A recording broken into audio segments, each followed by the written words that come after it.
Today we are talking about the 9th article of the Creed. So the 9th article of the Creed says, I believe in the Catholic Church.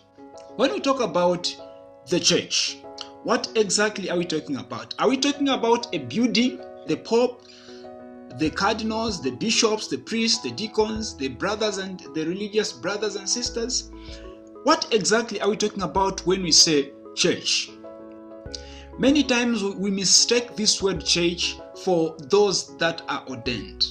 Sometimes we want to detach ourselves, or you that are not ordained, the lay people, want to detach yourselves from the church and want to push the definition of the church as being those who are ordained. Like when you look at the bishop, you have the temptation of thinking you're looking at the church.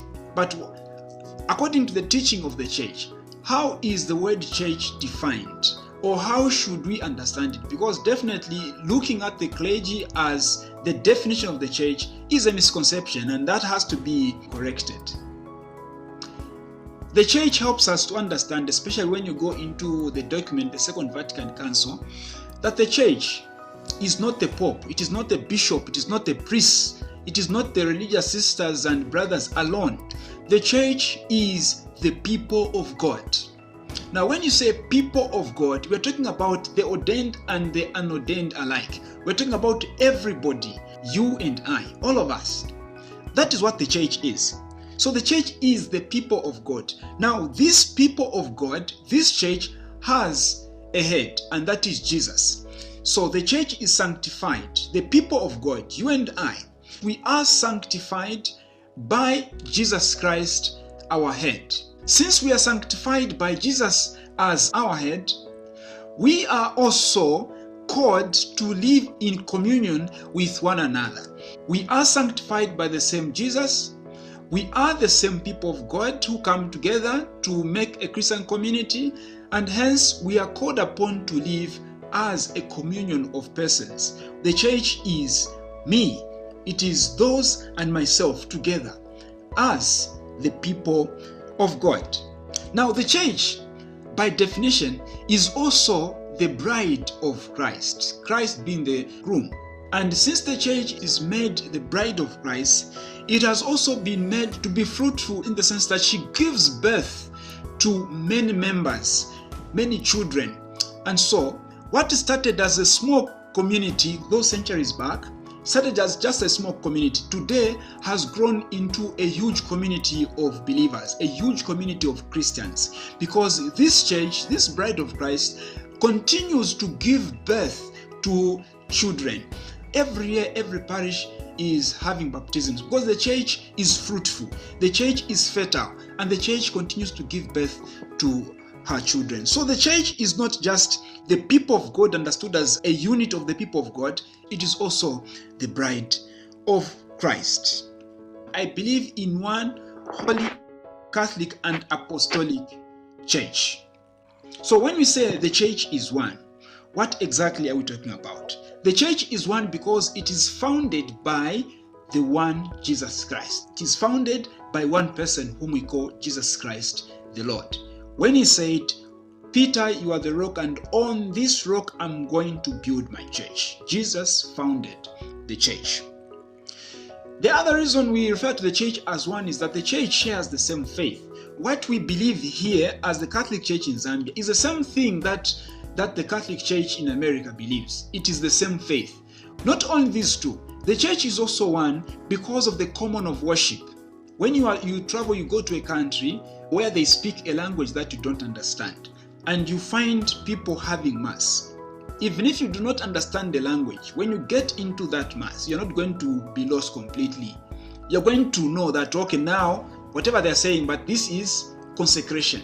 Then, we also share the same sacraments. It is the same 7 sacraments everywhere. So all these things that I'm mentioning help us to understand the church as one. 2, the church is holy. Why is the church holy? Because it is united in the holy Jesus Christ. It is united in the same Jesus. But it is also sanctified by the same Holy Spirit. Now, when we say the church is holy, does it mean that her members are holy as well? No, her members are not holy, but they are called to holiness. The members of the church are imperfect. They are sinners. They commit sins, even terrible sins, every day. But the church still remains holy. Why does the church still remain holy? Because the holiness of the church does not depend on the moral disposition of our members. Even if all of us Catholics became the worst sinners on earth, the church would still remain holy because it is connected, it is founded, it finds fulfillment in the one Jesus Christ, who is the embodiment of holiness. So, when we say the church is holy, we are looking at it from the Jesus point of view, not from the moral dispositions of the member point of view, of the member's point of view, not from that. Because we are sinners, we are not perfect. But since the church is holy, the members are called also to a life of holiness, even if they do not manage to attain that holiness, but they are still called to holiness. So, the holiness of the church is not dependent on the holiness of the members. On this one, let me also talk about the holiness of the Pope. We refer to the Pope as Holy Father. And many people ask the question, but how do you refer to just a human being as Holy Father?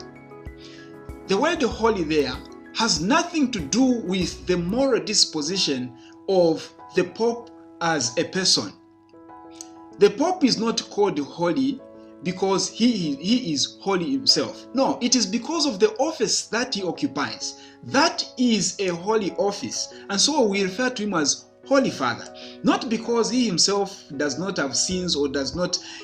The Pope is not perfect. He is a human being like you and I. He is not a superhuman being.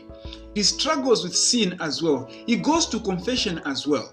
But his holiness has nothing to do with his moral disposition. His holiness has everything to do rather with the office that he occupies. The office that he occupies is sanctified by Jesus Christ himself. When he gave that responsibility to Peter to lead the church, the office was made holy. And so, as a title, we refer to the Pope as Holy Father. St. Augustine, when he talks about the holiness of the priests, St. Augustine says the sinfulness of the priest does not affect the holiness of Mass. Okay, maybe you go into Mass and you find it is Father Arthur that is celebrating that Mass. And according to how you know Father Arthur, he's not a holy man. He's very sinful. In fact, I'm not even going to receive Holy Communion from Father Arthur because I know he's not holy. I'll go and look for somebody who is better than Father Arthur. St. Augustine makes a comment on that one, that Mass remains holy, and when Father Arthur is celebrating that Mass, it is not Father Arthur that is celebrating.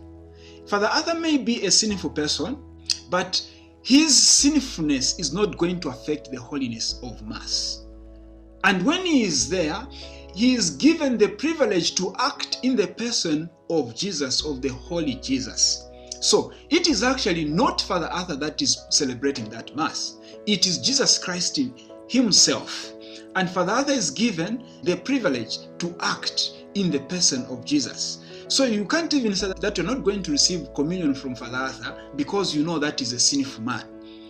You are denying yourself of special graces because the sinfulness of that person celebrating Mass has nothing to do with the holiness of Mass. So when you talk about the holiness of the church, we are also not making reference to the holiness of the members. The church was made holy by Jesus Christ himself, regardless of the sinfulness of those who are members of this church.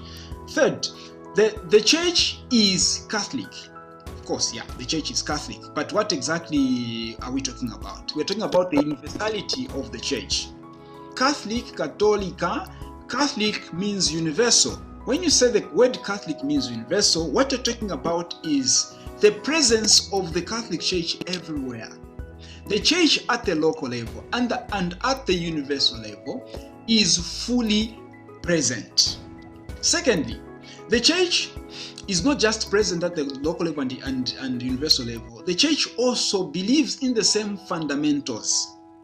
So the fundamentals that we believe in here in Zambia are the same fundamentals that the church in France or the church in Australia believes in. So on issues of morals and dogmatic issues, the church teaches the same everywhere. So in these teachings, we see clearly the universality of the church. Third, the church is open to everyone. In her openness, we also see the universality of the church. Whoever wants to join the church is free to join. We do not close doors. The church has never closed doors because she is a mother who is supposed to have a warm heart, a big heart for everyone, regardless of where people are coming from. So the church is open to everyone because she is a mother. And so in her openness, we see the universality of the church. Like I was saying about Mass, like when you go to another country where they speak a language you don't understand, you still be able to follow Mass because we have this common way of worship. We have this common way of worship everywhere. So in worship, in the celebration of sacraments, we again see the universality of the church. The church is also apostolic. That is the fourth mark of the church. It is founded on the apostles, or it was founded on the apostles. Those centuries back, the first century, the church was founded on the apostles. And so it is apostolic. What the church teaches today are the things that were handed down from the time of the apostles. When we talk about the apostolic succession, we're talking about Jesus giving powers to Peter or to the apostles to be elders of the church, to be bishops of the church, and these apostles handing over these powers of governance, the powers of sanctifying the church, to other bishops that come after them. And this has been going on and on until our times. If you have attended the ordination of a bishop, you are going to see that there is what they call the laying on of hands. That is a gesture of the apostolic succession, of the apostolic transfer of powers of governance, the powers of sanctifying. They are sharing those powers that have come all the way from the time of the apostles. So that is basically, in a nutshell, what is referred to as apostolic succession. Lastly, as we close, I want to talk about just the hierarchical structure of the church. That the church is not just these things that we have talked about. The church is also hierarchically structured. Who is in the hierarchy of the church?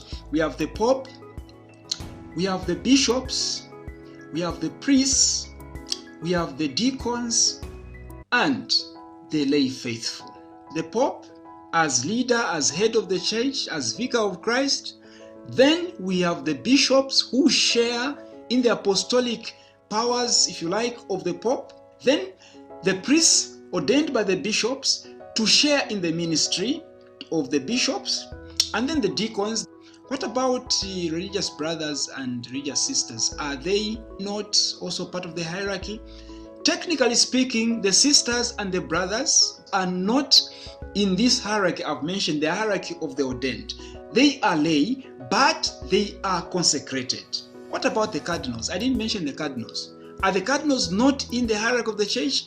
The cardinals are not in the hierarchy of the church because the cardinals are bishops. So they are in the college of bishops. Some cardinals, of course, can be priests, okay? By the way, it has happened in the past where a priest is made a cardinal. Though in many cases, when a priest is made a cardinal, he is, at the time that they're giving him that honor, ordained a bishop. Many times that has happened. Cardinals do not fall in the structure of the hierarchy, but they fall in the college of bishops. And so from that angle, they form part of the hierarchy of the church. Okay, I think having said all that, we can close. We've done some justice to this article.